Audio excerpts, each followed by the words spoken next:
KGBV Ponduru principal Soumya అనే అమ్మాయి media ముందుకు వచ్చి ఈ నియోజకవర్గ ఎమ్మెల్యే తనను మానసికంగా శారీరకంగా వేధిస్తున్నాడు అని చెప్పి, ఇంకా తను ఏదైతే కోరుకుంటున్నాడో అది నేను చేయకపోయేసరికి తనను తీసుకువెళ్ళి కంచిలి కేజీబీవీకి ట్రాన్స్ఫర్ చేశారని, నేనే కానీ తను ఏదైతే కోరుకుంటున్నాడో తనకు లొంగిపోయి ఉంటే నేను మళ్ళీ అదే ప్లేస్లో ఉండేదాన్నని, నేను అలాంటి అమ్మాయిని కాదని, అలా నేను చేసుంటే నాకు ఈ వేదికలు ఏవి ఉండేవి కాదని చెప్పేసి ఆవిడ క్లియర్గా అనేక మీడియా సమావేశాల్లో చెప్పడం జరిగింది. ఈ 2-3 రోజులు మీరందరూ చూశారు. నేను ఒక్కటే సూటిగా ప్రశ్నిస్తున్నాను ఆయన కోమ రవికుమార్ గారిని.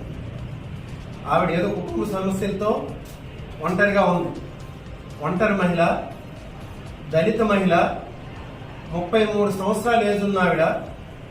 నీ కూతురు వయసు, నీకు 57 సంవత్సరాలు, 57-58 సంవత్సరాలు నీ కూతురు వయసు ఉన్న ఆవిడ. ఆవిడతో ఇలా ప్రవర్తించడం ఇది సబబేనా? ఇది మంచి చర్యేనా? ఆవిడ రాత్రి 10-10:30 వరకు మీ ఆఫీస్లో ఉంచి రివ్యూలు ఏంటండి? లేడీస్ని, ఉద్యోగుల్ని రాత్రి 10-10:30 వరకు ఉంచి రివ్యూలా? రాత్రి మీద కాల్ చేసి వీడియో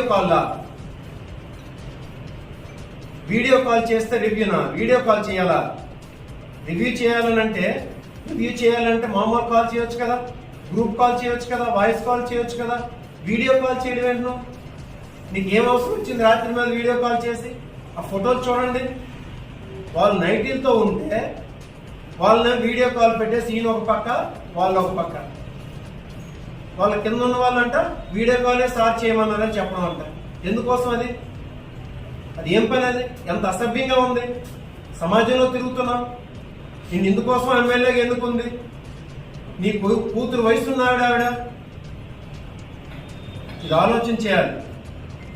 ఆవిడ ఎంతో బాధపడింది. నేను మొన్న వెళ్ళి వాళ్ళ ఇంటికి వెళ్ళి వాళ్ళ కుటుంబ సభ్యులందరినీ, వాళ్ళ మదర్ ఉన్నారు, ఆవిడ ఉన్నారు, వాళ్ళ బ్రదర్ ఉన్నారు, వాళ్ళందరూ ఉండేటప్పుడు ఆవిడని పరామర్శించడం జరిగింది. ఆవిడ ఎన్నో విషయాలు చెప్పింది. ఆయన నిజంగా ఆ రకంగా కోరుకున్నాడండి, లేక అదేగా నేను చేస్తుంటే ఈరోజు నాకు ఈ పరిస్థితి వచ్చేది కాదు అని చెప్పి ఆవిడ బహిరంగంగా నాతో నేను లోపల చెప్పింది, బహిరంగంగా మీడియా ముందుకు వచ్చి కూడా చెప్పింది. ఎందుక మిమ్మల్ని ఎమ్మెల్యేగా ఎన్నుకుంది ఈ నియోజకవర్గం?